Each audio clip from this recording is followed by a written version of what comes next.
Hi there, I'm Sim from Heirloom Naturally. We grow old-fashioned vegetables and seeds in the field without chemicals in the wonderful high country town of Mansfield, Victoria.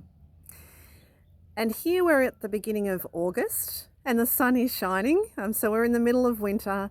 It's fair to say it has been an extremely wet summer, an extremely wet autumn and an extremely wet winter, and today is one of those rare days where the sun is out and shining, and so we're certainly making the most of being out in the market garden in what is very, very sodden ground. But for us here in southern Australia, it's August, as I said, and now is the time to start sowing the seeds and the crops that you would like to have growing in your veggie garden in spring and summer. And at the farmers market on the weekend, I had a young couple who came and had a chat to me about the fact that they were new to gardening and they really wanted to try to sow some seeds. And one of their main questions was about the soil medium within which they should raise their seeds in. And so today's video really is about just that. They talked to me about the fact that some people had said seed raising mix was the way to go. Other people had said potting mix was the way to go. And others still had said, no, don't waste your money on any of those things. Just simply dig out some soil from the garden, throw it in a pot and use that to raise your seeds with. So they were very confused, understandably. And so today's video is all about what we do here at Heirloom Naturally and the way that we give our seeds the best possible start to life. So I'm going to be starting with an organic seed raising mix that we use. We don't mix our own seed raising mix. You certainly can. There are lots of recipes on the internet for you to make up your own seed raising mix at home. The reason that I don't do it here is quite simply time and access to the right inputs. So I've got so much to do in the market garden that I really do have to, in this situation, take the path of least resistance. And I have access to a fantastic certified organic seed raising mix that does the job and has done the job for me for years and years and years. So why change something that's working? So I'm going to start by showing you that seed raising mix and just taking the opportunity to talk to you then about a certified organic potting mix that we also use, and I'll give you a hint, we don't use it for sowing our seeds, and then talking about why we also don't use garden soil for sowing our seeds either. Okay, so this is our certified organic seed raising mix, and you can tell that it has a lovely light friable soil surface, I guess you could call it that. A lot of sand.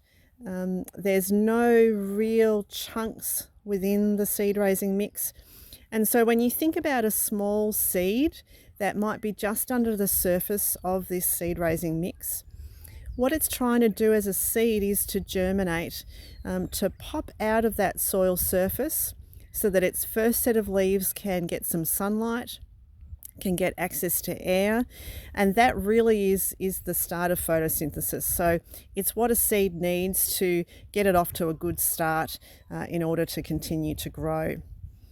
And so a lovely friable seed raising mix like this will give your seeds the best possible start in life that they need. Whereas if we move across now to, again, it's a certified organic potting mix that we use, and we use this when we're transplanting our seedlings up to the next stage. So if we're transplanting them up into a next pot, this is what we would use.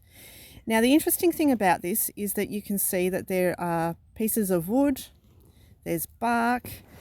It is still quite light, but it's not something that we would use for starting our seeds off.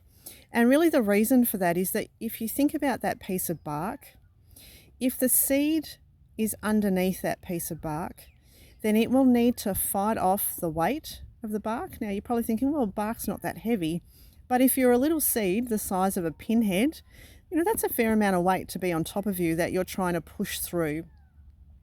And really your only option is to either have the strength to push it off or to go underneath and pop up. Now that in itself will weaken the seedling as it's starting to grow, and often the seed won't even germinate either.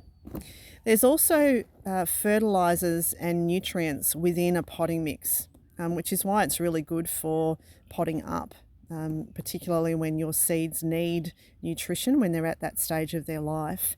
But the nutrients in the potting mix can sometimes also burn the new root systems that are happening within your particular seedling. So it's why we wouldn't recommend going straight into potting mix. And really it's the same reason why we don't recommend sowing straight into garden soil. For us here at Heirloom Naturally, the base of our soil is clay. And whilst we have improved that no end in the last few years, if you think about the compaction rate of a clay soil and underneath you have a seed that's trying to push through that compacted soil, you're really, well, it's against all odds right from the beginning. So we would always recommend sowing your seeds straight into a lovely, good quality seed raising mix like this. But if you think about that, okay, so you've put it into seed raising mix, it's grown up, it needs to be potted on or transplanted.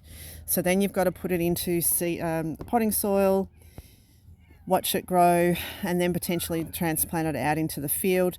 There's steps that obviously take time, and sometimes we want to take a little bit of a shortcut. So I'll give you a little bit of a hint. What you can do is to take your pot.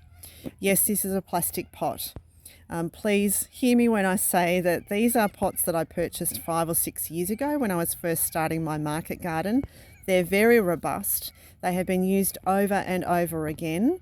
And as far as we're concerned, we wash them out, we look after them, we care for them. And so this is a reusable resource. But you could use any pot that you wanted to use for this process. So what we do is that we half fill our pot with good quality potting mix.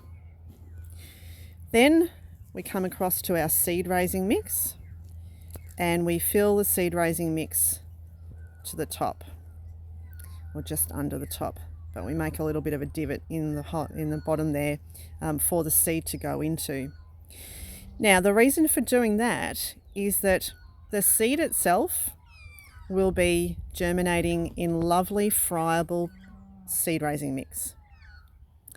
Once it gets to the point where it starts to need good quality potting soil, it needs food, it needs to start to grow significantly, the second half or the bottom half of the pot has good quality potting mix, which has all of those nutrients in it already.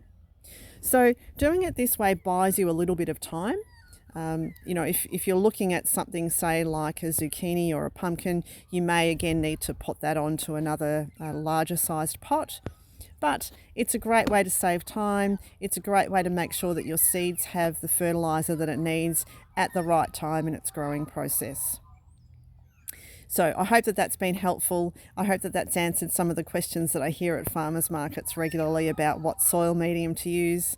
And if you are looking for lovely heirloom seeds grown in the field without chemicals, now is the time to head to our website, heirloomnaturally.com.au, and look at the lovely range of seeds that we have available and place your orders sooner rather than later.